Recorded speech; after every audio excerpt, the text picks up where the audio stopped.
Hey guys, today we're going to be talking about teaching your children about firearms. So I made a video the other day and Beckham was in it and I was going over the Hellcat Pro and somebody made a comment about being a little bit nervous having a toddler around firearms. And it was a very respectful comment. There was no disrespectful about it. And I sent him a message back explaining the process. And it made me start thinking that maybe I should do a video going over the entire process of guns and children and how they can go together and how to do it safely.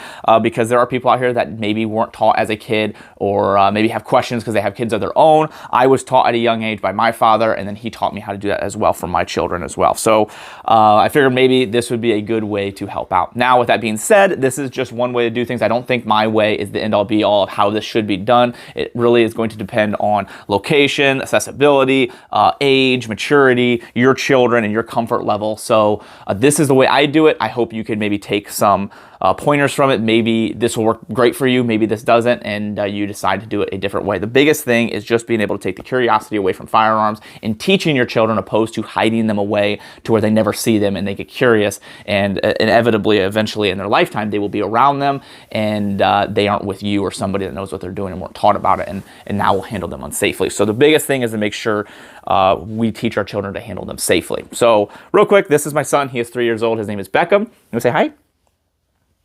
He's going to play shy right now. This kid is the farthest thing from being shy. And then I have my other son who is one who is sleeping right now, which thank goodness, because there's no way I could make this video if he wasn't taking a nap. But he is 1 year old and his name is Colson. So I have young children, and Beckham has been around guns his entire life, and Colson is now just starting to get around them a little bit. Obviously, the age difference, maturity level difference and things, it's obviously how I'm going to interact with them with these things. So the biggest thing with me and my business and tactical advisor and all the things I do, I have a lot of firearms, a lot of equipment, and a lot of things always coming in, and I'm doing a lot of working on them. So when we originally had Beckham, I had a conversation with Kayla, which is my wife, and I was like, listen, we are not going to be able to keep these firearms and everything away from Beckham. We can't hide them from him. It's not possible.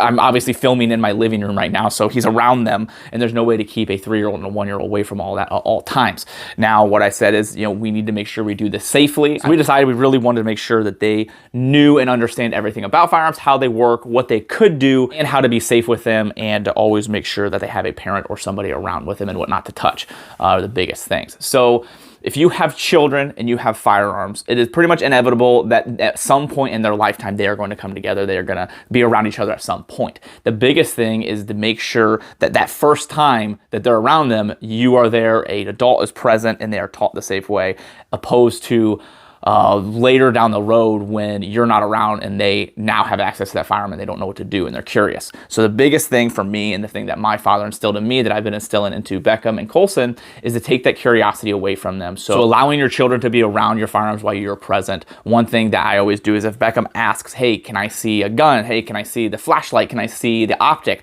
I always make sure to take time and go and do that, because the last thing you want to do is tell them, no, we don't touch those. No, those are in the safe. Always make sure you take time to go out and you grab those things and you show them to him so he doesn't try to do that while you're not there.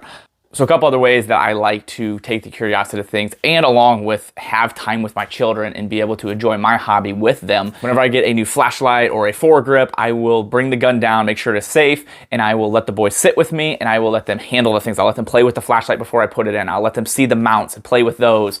I'll let them actually use a screwdriver and screw it on and everything. Obviously, Colson can't do those things a little bit quite yet, but Beckham will be able to do a little more hands-on with me. But Colson will be able to be there and watch the process and see what we're doing. So they're able to actually touch the things, feel involved, like they've actually done something, along with the fact that they're not now later down the road being like, oh, what is that thing? I want to touch that. I want to manipulate it. I want to see how it works. I let them touch it. I let them manipulate it. I let them play with it and see how it works before I ever put it on anything.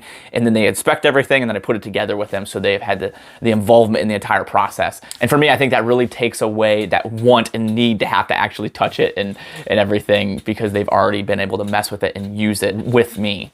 And I think that is a really important thing, not only for them, but for you, because you're able to share your hobby and the things you really enjoy and do it together. And it's obviously kind of like an adult Lego, which who doesn't like playing with Legos, and you like obviously your firearms and everything. So I think it's really cool to be able to do that process with our kids. And I love watching his face. Actually, whenever I get a package from a company to test a product or something new for a firearm, I usually like to wait until I'm home with him. So when I get off work, or if I pick him up from the babysitter after work, I will then bring him home. And it's a really exciting thing for him is to open up the packages with with me and then go over and put all the stuff on. So it's a lot of fun for us as a family to be able to do that. And I think it helps teaching them safe handling of everything and how to do it the proper way. Now, one way to, I don't know if I want to use the word test, but it's probably the easiest way to say it, is one way to test your children is to take a firearm, make sure it is disassembled, or make sure the firing pin's out of it, or make sure it is a very clear gun or an airsoft gun or something along those lines, something very safe, and put it somewhere where they can see. And make sure you teach them, hey, if you see a firearm, if you notice something's out, make sure you come and get mommy and daddy. And then what you do is you set that out and watch from a safe distance and see what they do, see how they interact with that. We did that with Beckham. It was actually really cool to see how he interacted with it, how the second he noticed it, his demeanor changed and he knew he had to do something and came and got us. So it was really cool to see how he did that and make sure that the training and the teaching that we did actually is doing something. So like I said at the beginning of the video, every family is different. All the kids are different. Maturity levels are different. So you really need to make the decision on what is best for you. This is just a way that I do it, and I hope this helps you decide to help teach your children and take that curiosity away. That's the biggest thing for me, is taking the curiosity away from the children and making sure that you're always there with them when you're handling a firearm. So when inevitably later down the road, they are with the firearm alone and you're not there, they know how to handle it safely. And obviously when they're older and they actually are out shooting with them, maybe if they go out with their friends, you know, they're a little more cognizant of what's going on and a little safer with their firearms. One of the big problems I see with social media and YouTube trying to hide this kind of content is the fact that our younger generation really seeks YouTube and social media to teach them things. So when you're not allowing the safe manipulation videos on how to handle a firearm the proper way, they're not going to know how to do it, especially if they don't have a person in their family that is able to teach them those things. So with all that being said, guys, I appreciate you all being here. If you guys want to help out the channel, the things that I do here, a couple ways to do that. There's a link down in the description to my website. From there's some other links like Brownells, Air Precision, Premier Body Armor, anything you purchase using those links help out my channel. Also, there are some discount codes from companies that I trust you can use to save some money. Howitzer and TA Targets are two companies that support me and the things I do here. Howitzer is a clothing company that donates 5% of proceeds to charity, and TA Targets is a fantastic target company that I have all my targets out of my range that I use. Other than that, guys, hopefully this video is able to help you out, and I appreciate you all. Thank you so much. Everyone say, go ahead and subscribe to my YouTube channel. Subscribe to my channel. Nailed it. Good job, buddy. High five. I love you.